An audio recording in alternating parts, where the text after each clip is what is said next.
Welcome to The Longer Game. If you're listening to a show about retail being reimagined. If you'd like to connect with The Longer Game, look for The Longer Game at thelongergame.com and on Facebook, Instagram, LinkedIn at The Longer Game. We're here to talk about retail, why it's changing, how it's changing, and what you can expect in the future. We're not trying to take ourselves too seriously, but we do want to know what that retail landscape is going to look like. I hope you enjoy your time listening to this podcast. We try to keep it as quick as possible because we don't want to waste your time, but we want to keep you informed. Thanks for tuning in. Now, here's the show. Welcome, everybody, to The Longer Game. The Longer Game is what? It is a podcast where we talk about retail. We talk about retail reimagined. We talk about the future of retail. Sometimes we talk about nothing at all, but today we're going to talk about retail because that's what is on the docket. And today with me, I have a co-founder and CEO of Intentwise. Sreenath Reddy is joining us, and he's going to give us some background on his story. And I think you're going to enjoy this because we're always talking about what's happening now and what's coming into the future. And I think he's got a really great future-focused story. So I'm excited to share that with you. Hey, Sreenath, thanks for joining us. Thanks for having me, Michael. So tell me a little bit about Intentwise. Yeah, so Intentwise is a technology company, and we view ourselves as a retail analytics and optimization platform with a focus on Amazon and ad optimization as our starting point. So we have two solutions. One is an ad optimization platform, and another is an analytics platform focused on Amazon. And that second component is all about helping brands and agencies get control on this fragmented Amazon data. So that's what we do today as a service offering.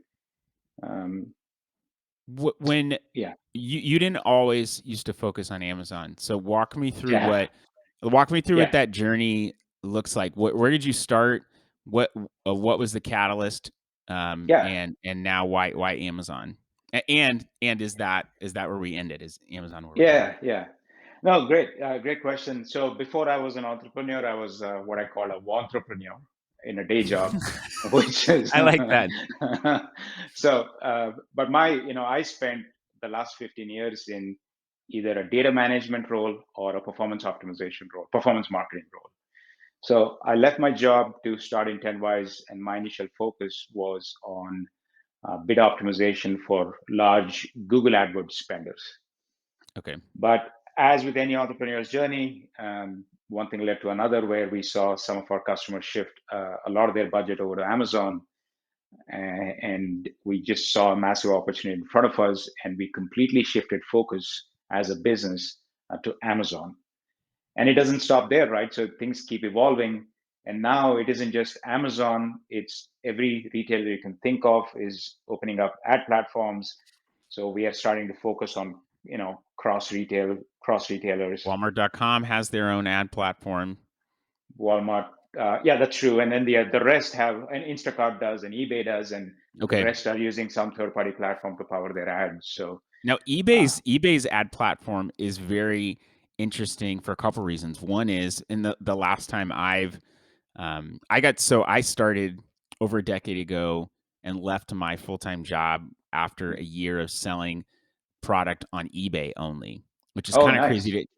crazy to think of now, because as soon as I left that job, I started selling on Amazon, and that took off, and that became 70% of my business until I shifted into this service side. So we've had Nice. we're in a bit of a second life as well in terms of a change. Just went from selling to helping people sell, but I remember when ads got introduced on eBay, there was not the same amount of analytics or flexibility that you have with Amazon. Do you have any insight into that? And is that something Yeah. that you're considering about trying to take on?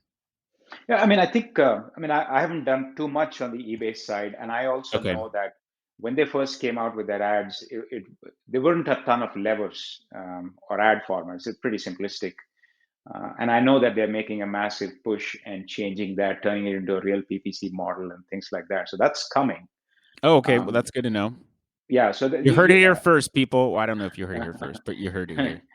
yeah, I mean, recently I've been seeing some of that evolution, and they're opening up access to partners and things like that. So eBay is, I think, evolving when it comes to their ad format. Amazon is interesting because right from the get go, there's a lot of richness to the ad formats, a lot of levers, and with that came the necessity to be data driven. A lot more moving pieces, takes more time, many strategic ways to use it. So yes, I mean, Amazon right off the gate came up with a fairly rich set of capabilities around their ad platform. And then, as you can see, especially these days, there's rapid innovation every week from them on that ad platform. So much stuff has come out on Yeah, Amazon's ad platform just within the past 6 months. I feel like it's yeah, been I mean, I haven't even really wrapped my head around it. My team is the one that's or are the ones that are in there, making all the optimizations, but I'm seeing some of this stuff come out. And it's really exciting because there's now a lot more levers to pull, and that it's like being, hey, you've got Reese's cups and you've got lollipops. Those are the two candies you can have. Oh, hey, now yeah. you can have jelly beans. Now you can have candy apple. Like you're just giving us more sugar Nonstop. to mess with. Yeah, to Yeah, make adjustments. But it hasn't always been that way. And I actually was talking with some other Amazon service providers and earlier today, and was talking about when the ad platform first launched. I was still selling product at the time. yeah. And I can look back because I have an active seller account. I've looked back at the campaigns that I was running, and man, they are just it's funny. It was like I was selling a timer. That was one of Ah, the things I was selling. And one of the keywords I was bidding on was timer, or nice. like it was CrossFit oriented. So I would do CrossFit, Yeah, just like very, very basic stuff. And it worked at the time. yeah. And funny story. The first time I looked at, by the way, we evolved into this space from the 1P side, not from the 3P side. So Ah, okay. a number of our initial customers were really 1P. Um, and I don't know if you remember this, but at that time, the 1P ad platform and the 3P ad platform were completely different. They had nothing to do with each other. Oh yeah, they didn't have the same reporting, same targeting options per se. different So, teams different teams internally. And I remember the 1P account, you could not get daily spend and ad revenue data. You had was lifetime data. So literally we had customers download data yesterday and download data from day before and do a diff to understand what happened yesterday. that's crazy. Yeah. Yeah, so that was step one of our product, which is getting that download and doing the diff out of their hands and just automating it. I remember that So use case. Amazon doesn't they put out a lot of changes, and I would say they're notorious just at this because I'm a service provider and so I'm plugged in. A lot of people probably wouldn't know this, but they make a lot of changes and they don't really tell people. How do you Yeah, handle that as a SaaS company in this space? I imagine it's difficult, but I don't want to speak for you. look, I mean, look, I think I certainly have seen that experience with Google's evolution, right? Like we've I've been in roles where we have seen Google's infrastructure evolve over time and get more and more sophisticated and reliable. And we were viewing Amazon as it's the same path, same journey. Okay. And I think if you look at where they are today, and as opposed to where they were 3 years ago, there's a night and day difference. And we have monthly calls with our with our reps at Amazon because we have API accesses. I mean, you can see that they're just getting more and more and more sophisticated. So I think they're in that path of evolution, and they're getting better by the day. So Okay. Well, I think it's also, I'm not gonna lie, there's a little bit of job security in knowing that things are getting more complex. of course, And of so course. I've got an advantage. My team has got an advantage in that we've already spent time in the platform. So when something new gets added, we're not totally relearning something. We're just taking on a new capability.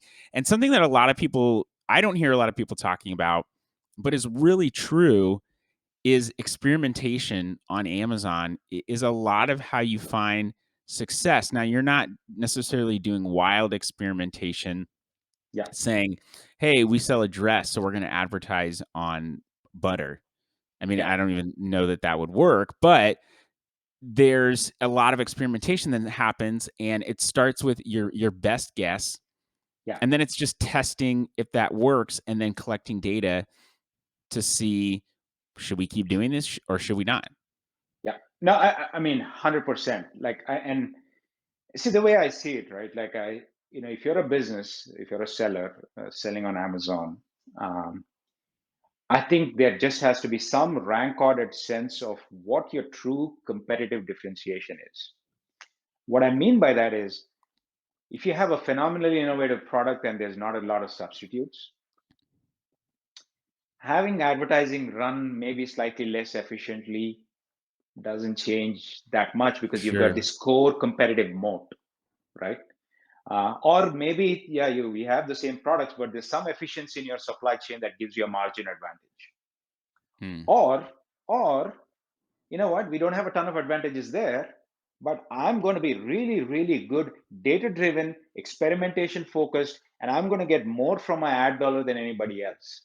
So, my point is, for any seller, you're going to have to make that choice. And then, as an agency or service provider, if you're just doing, the advertising services, that is our value prop, right? Like continuous experimentation, eking out those wins day in and day out. And you're absolutely right. Like it's not the ideas, in my view, that is more important. It is the discipline of experimentation that is actually incredibly more important. Um, but I'm with We you. talked before about elbow grease. Yeah.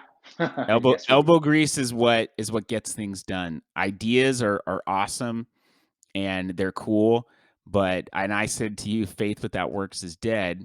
Essentially, you Yeah. can believe in something all you want, come up with an idea, but if you Yep. don't test it, you'll never know. And that's why I believe that people learn from I don't have data to prove this though, so I can't back it up. But I would say from other people's anecdotal experience, you learn a lot more when you fail at something than you do when you succeed. Because when you succeed, there's less impedance to your success, and so you can keep moving forward. And you know what you did, and that it was a success, but Yeah. you don't necessarily know what you shouldn't do in the future to prevent you from succeeding. And so you're walking, not, I wouldn't say skating on thin ice, Yeah. um, but you don't really know exactly why you won. When you lose something or you fail, and I don't mean you are a failure, but you just the experiment doesn't work, you can say, okay, check, this did not work, let's try Yeah. this other thing. Okay, this Yeah. did not work, check, let's try this other thing, and so on. Yeah, no, 100%. And I think what's happened is in the realm we live in, like social media and such, ideas are marketing vehicles, and so you'll see a lot and a lot and a lot of we put out ideas. I mean, those are marketing vehicles, but those vehicles don't necessarily translate into actual work getting done. And so yeah, I'm with you. Experimentation, being methodical with it, being disciplined about it, and kind of maintaining a cadence. I think that's where the wins are, 100%. You and I are both very involved in the Amazon world, but retail is a big world. Yeah, And I don't think brick and mortar is going anywhere for the long haul. I believe, and based on, I believe people want to have a tactile experience. And yeah, when I look at case studies that, like a 360 image that was put on a bug spray, there's a company, Snap 36, that does images, and they do a lot of 360 images. And they had a case study about a bug spray that had a 360 image put on it. Why do you need to see a can of bug spray in 360 degrees? It's not yeah, like, it doesn't really change the formulation. But they had this case study that said they saw a 10% increase in conversion rate. And yeah, that's not the biggest jump in the world, but it's enough to say, oh, okay, so people want to see the whole bottle. That's mimicking what that in-store experience is. So there's no substitute for, being with someone in person. And I think the pandemic showed us that there's really no substitute for that. However, digitally, a good stand-in is when you can experience things as best as possible, which I think is probably why virtual reality is so big. I mean, you could Yeah. experience everything you want right in front of you, but you could also put on a camera and experience something, at a different locale that you maybe don't have access to. But the the I mean, the I think the Facebook guys are going to invest a lot in that. Looks like, right? The shift yeah, to yeah. Meta. So But oh, right, yeah, Meta, the new logo just got announced, or the new company name got announced today. yeah. My daughter saw that in the news, and she was like, "So Facebook is now Meta?" And I said, "The app will still be the same, but they changed the company name." And then after that, she lost interest. But Yeah. I think the I'm kind of losing my train of thought. But I think where I was going with this was there's a lot of stuff that we're focused on Amazon wise, but there are a lot of changes and new platforms coming out.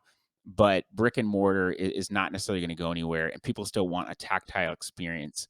So there's no substitute for being in store. But if you can give them that experience as close to in store as possible, then that's something that they people will go for. Like, I believe Wayfair can look at your room and show you placement of what a couch would look like in your room, Yeah. so you can Yeah. test it out. Talk about that. Like, do you have any?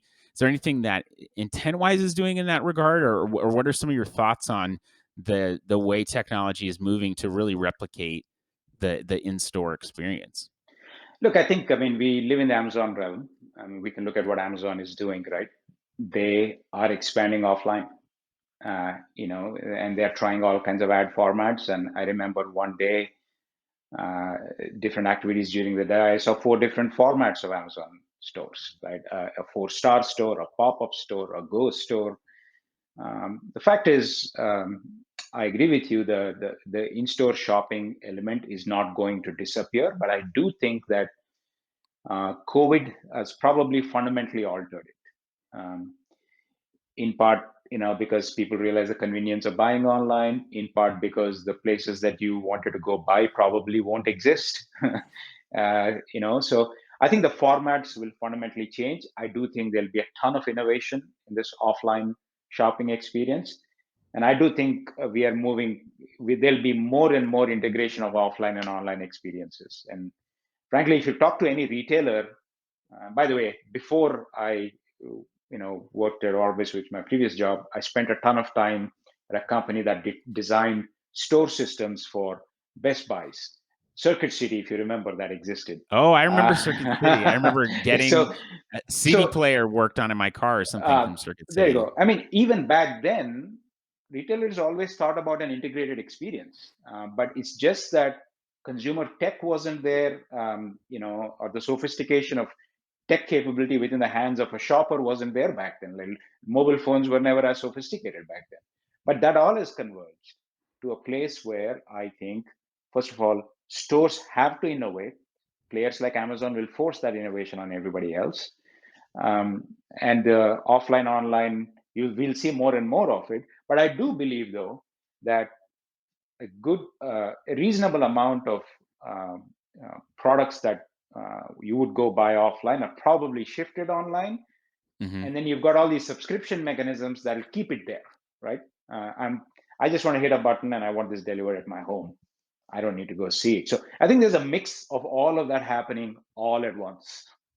So Okay, and Amazon has trained consumers to just return something if they don't like it. They made it super easy to do that. So whereas going to Target and taking something back, unless you live really close to the store, or if like the store that you're going to is in the mall, it's like, oh man, now I got to go back to the mall to do yeah. this. You can now just drop it in a bag, put it in your mailbox. It might take you, theoretically a couple days longer, but you never have to leave your home in order to get a new item.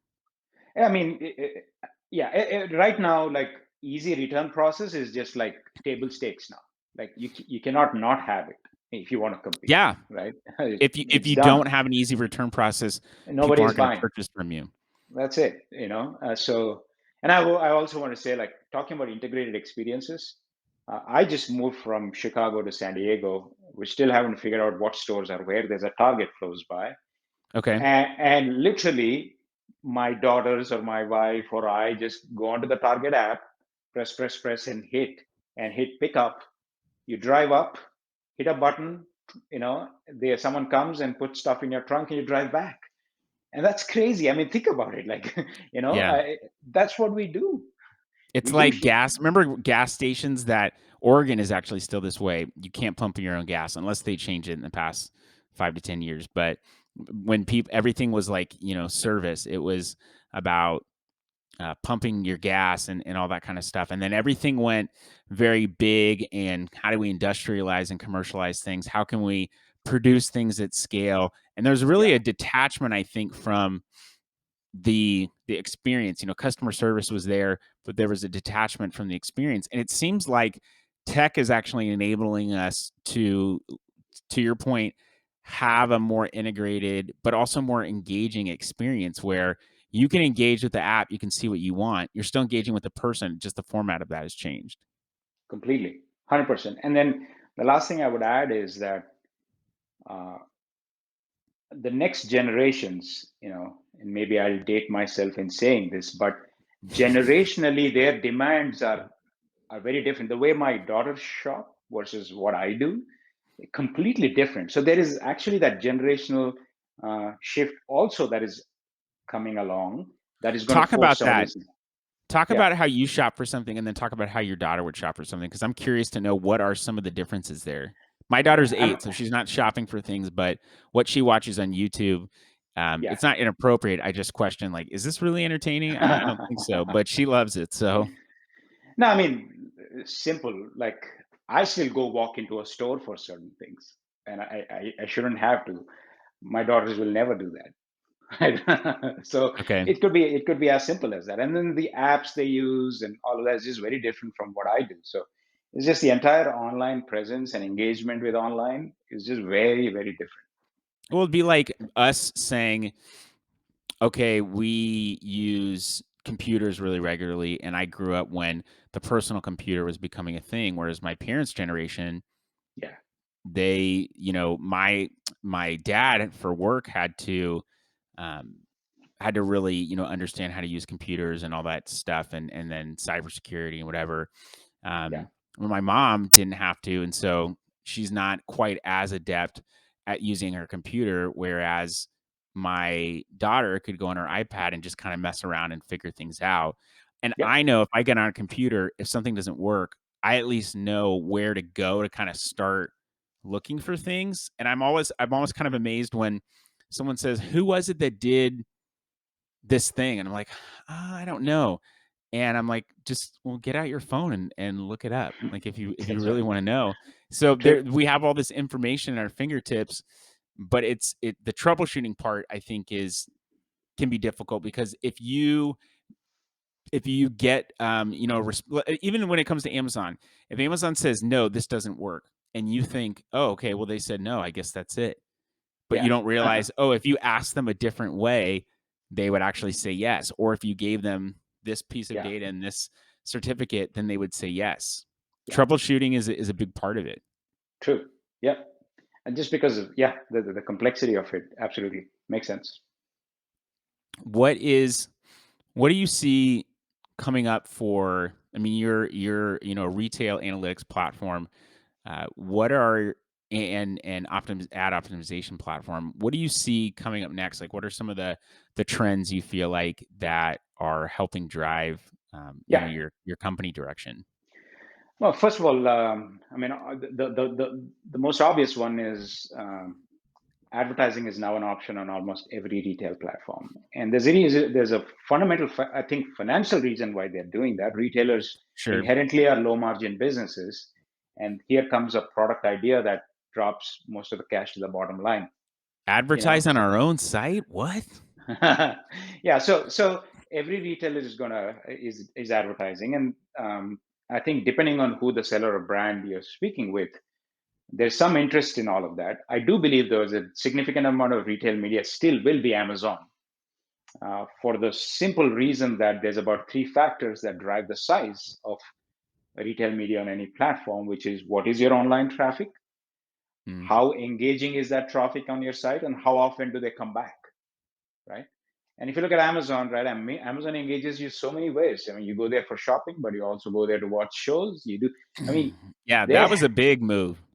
right? So that just creates much more advertising revenue potential versus these other retailers. I think point being, there is advertising spend that is going to get allocated to these retailers, and how that gets managed is a problem that drives what we do. So that's one component. The other component, which is why our emphasis on analytics is as important as it is for us, is unlike a world where you drive people to your own site and your own company website and things like that, where you actually have a control on all of the performance metrics, all of the data that resides within the four walls of your company. You're talking about these retail platforms where data is all over the place. I mean, forget multiple retail platforms. Just Amazon data alone is fragmented, and you probably you know this better than me. And Ad two data different versus, APIs for things to get access to stuff. yeah, and then there's so many different forms of data. So we are in the business of simplifying or helping companies get their hands and arms around this data as step one, and make sense out of it, make smart decisions out of it as step two. So we're going to do that, and that's what has been guiding where we invest our dollars and what we build. So I What would say about those two things. unification of data? Not I think just it's Amazon, but unification of data across multiple platforms. yeah. Look, I think um, what I find about unification is that everyone says it, right? Unification of data. Everyone says it. I think, It's like saying adding value. We're adding value. yeah. So the key though is we just have to be clear on what is that use case. Like, do I as an end user want to see all my retail media platform metrics and my direct to consumer, direct to site platform metrics all in one place? That's fine. You can go build that view. Um, I just don't necessarily like the word unification. Is just overused. Um, What would you you know, say? What would you say in place of that? Because I can appreciate that semantics sometimes can be very, very important. So what would you say as opposed to unification? I mean, well, let me think about that. I think the point being, what decisions do you make, or are you unable to make because you don't have this unified view? And if the Okay. answer to that is compelling, then you go build that view. But it has to go back to what decisions are you making off of this data, right? Can you And take so, data from one platform and actually in another platform and put it together and make an intelligent decision overall? Or do you not need the unification? Do you need to really optimize per platform? yeah, I mean, one, all these platforms are different in different ways. The optimization in each of these platforms, I think, are unique pieces. But depending on where you sit in the organization, you may be looking at your mix of spend across retailers, and maybe you're allocating spend across them, and that's where the unified view makes sense to a Sure. certain group of people. But if I'm an Amazon team, I'm in the weeds of managing bids and keywords and campaigns. Do I really care for a broad, universal retail view? I don't know. Like, I think it depends on who you are, what decisions are you trying to make, um, and when does it make sense to bring all this data together. You So find out, how do you find out if that's useful? Experiment. yeah, exactly. Pull the view together manually, put it all together. Ask yourself, do you want to look at this every day, and will it be useful? And sure, if the answer is yes, then go build it or buy it. Okay. Amazon, so this will air a couple months after this, but Amazon just had their Accelerate conference where they released a lot of, I think, new updates. I didn't attend. It was all virtual, but I didn't attend. But I know that there was some stuff that was announced. What do you think? What's the next thing for people to that are not on Amazon or that are wanting to get on Amazon or that are on there right now? What should they be looking for in the coming months, in the coming year? I mean, I can speak to the advertising piece of this, right? So Okay. um, I think that the we will see more and more sophistication around audiences. I mean, you see that in sponsored display, for example, today. But that piece of the product is going to get more and more sophisticated. And so that's certainly one area. Another area is, I think Amazon is increasingly content hungry, as I call it. Okay. So richness around stores and the content you put out there, um, building a following on Amazon for your brand, those types of metaphors start to become, it's already important and they'll continue to evolve. And that's a very critical theme as well. But that requires continuous investment by companies to do well, right? So Yeah. to me, that's another theme. Of course, aggregators and what they're doing will have influence on what happens on Amazon. There's not a day Uh, that goes by that I don't hear that word. That and I say it yeah, multiple times. I've already said it, the word yeah, aggregator a bunch today. So, yeah. I mean, what I saw a note. What there is what like 10 billion in aggregate oh, okay. Yeah, I like across that. them. Yeah, and then Thrasher is the billion Monday. So Sure. that's a lot of capital, at least with the premise of organizing a fragmented base of sellers and brands. So we'll see how that evolves. I'm sure that has an impact as well. But I would say largely more evolution on the levers and the ad formats for sure. Okay. Increasing focus on importance of content and different forms of content, I think, are certainly are at least two themes. And I'm sure there's more. But I think Amazon wants to be they said they're the buy everything store. Now I think they want to be just the everything place. They want your social network to be there. They want your ad dollars to be there. They want your purchases to be there. They want you to consume news, entertainment, all that stuff. They want to be yeah, like all people always talk about antitrust stuff in Amazon and how they're a monopoly in the e-commerce world. I don't see that because they've helped millions of small businesses be able to sell their product. So, yes, they might compete with you on some things, but they've opened up this entire market for small businesses to grow. And anyone who's says Amazon has ruined small businesses in a way that they have because they embraced the technology that was there, but in a way they've also enabled a whole new type of business for businesses that were willing to adapt. But I think they ultimately want everyone to be on their platform and be on their platform only. And so when people talk about antitrust, I think the thing that scares me most about Amazon is not how big they are in e-commerce. It's how many fields they're involved with. They're in yeah, so many different areas. What are the like they're in pharmacy now.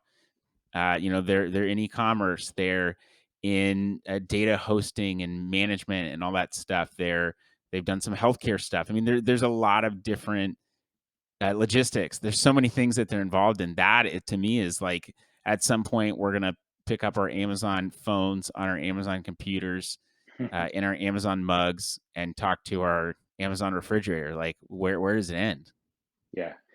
I mean, the whole topic of antitrust obviously is a complex issue, and you know, Oh, for sure.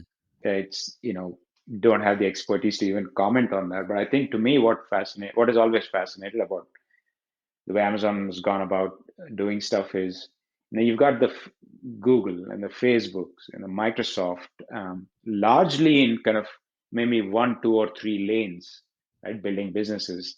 But to Yeah, your point, Amazon is in like so many lanes and they do well in each of those. So at the core, I think there is an organizational DNA and discipline execution that is very unique to them. And that's why it's almost like the field doesn't matter, right? They can go after, okay. right?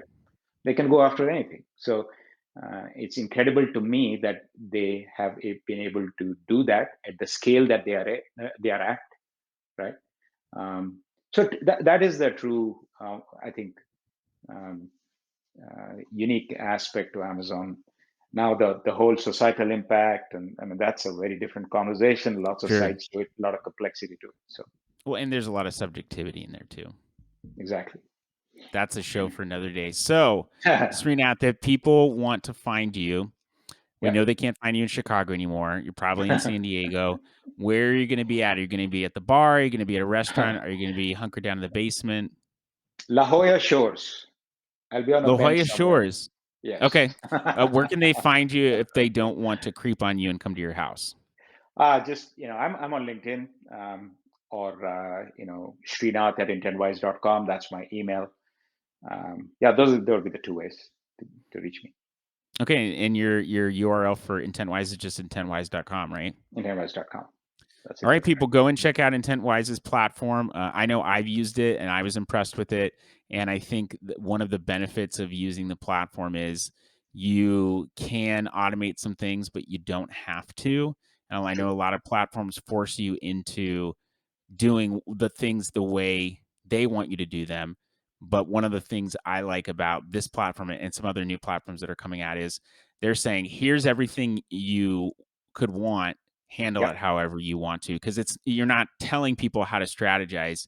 You're just saying, here's the information and this could potentially help you because we know this thing works for you. So go and check it out, intentwise.com or Sreenath, Sreenath at intentwise.com. Send them a bunch of emails. Don't spam them, but send them some emails if you want to.